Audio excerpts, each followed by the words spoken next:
In 1967, the Northern Nigerian government commissioned the first ever Kaduna Master Plan as a guide to shape a conducive and cosmopolitan garden city for institutions, businesses, and residents to thrive. Since then, and with the creation of Kaduna State in 1967, the population explosion and rapid ill-planned settlements in its outer areas, and despite the creation of the Federal Capital Territory in Abuja, the decline of the textile industry, the collapse of the national railway system, and the exit of several conglomerates, demands on infrastructure grew in contrast to the development pace. As such, in 2010, the former governor of Kaduna State, His Excellency Namadi Sambo, commissioned the revision of the master plan. Through extensive surveys of current situations, Max Locke, a renowned urban planning firm, published the 2010 to 2050 Kaduna Master Plan. The revised master plan was passed into law by Malam Nasir Ahmed El-Rufai's administration in 2015. One of the policies recommended in the revised master plan is the establishment of a city administrator who will coordinate the activities of the various public agencies in the provision and maintenance of urban infrastructural development and implement all aspects of the master plan. The demands on infrastructure continue to grow exponentially as the city becomes more cosmopolitan owing to the revival of its economic activities brought about by the ease of doing business drive of the Kaduna Investment Promotion Agency,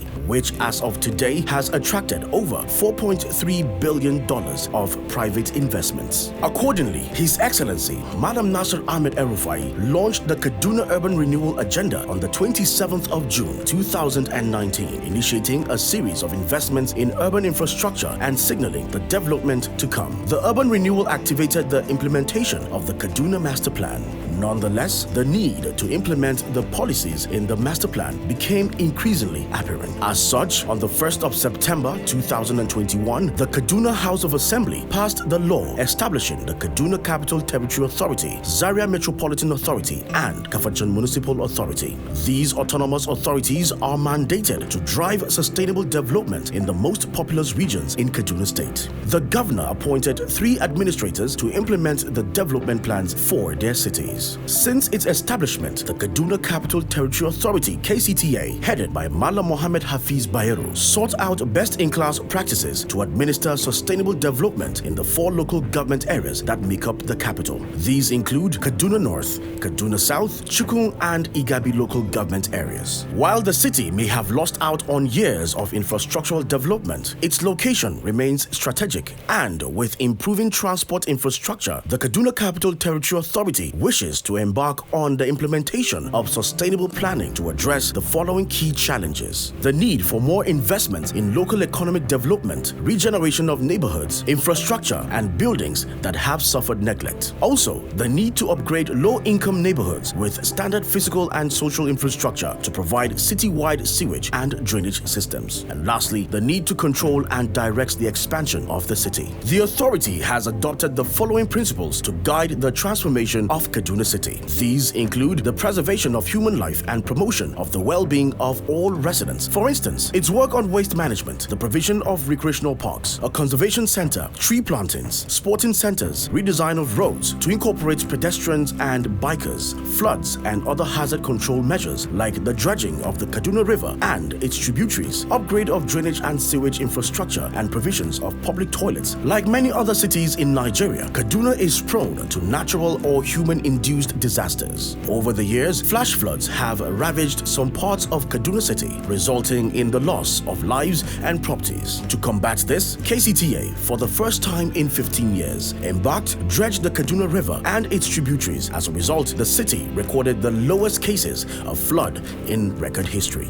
Furthermore, the preservation of history and heritage. This includes the collaboration with the district heads within the territory to establish a history and heritage center, and its work with independent arts and cultural enthusiasts to promote arts and history-related activities in the city. Another principle of the KCTA is the promotion of economic activities. This includes our work on the improvement of transport infrastructure, the proposal of a waterfront economy, provision of an efficient public transportation system, repurposing of its fallen nascent industries, creation of industrial clusters, regulation of markets, the establishment of open community markets, street naming and house numbering, rehabilitation of roads, provision of directional signs, land use reforms, among others. The asset mapping conducted by Max Locke showed the state of our public infrastructure and the work done to improve infrastructural development in the city. For instance, despite the robust infrastructural accomplishments of the last 7 years, our findings show that of the 1,886 roads surveyed, 59%, about 1,106, are untarred, which implies an absence of proper drainages, streetlights, and other road furniture on these 1,106 roads. The report showed a similar trend in the percentage of functional public toilets, parks, schools, and health centers. On the 11th of May 2021, we signed a contract with CCECC Nigeria Limited to construct 5 number roads. These include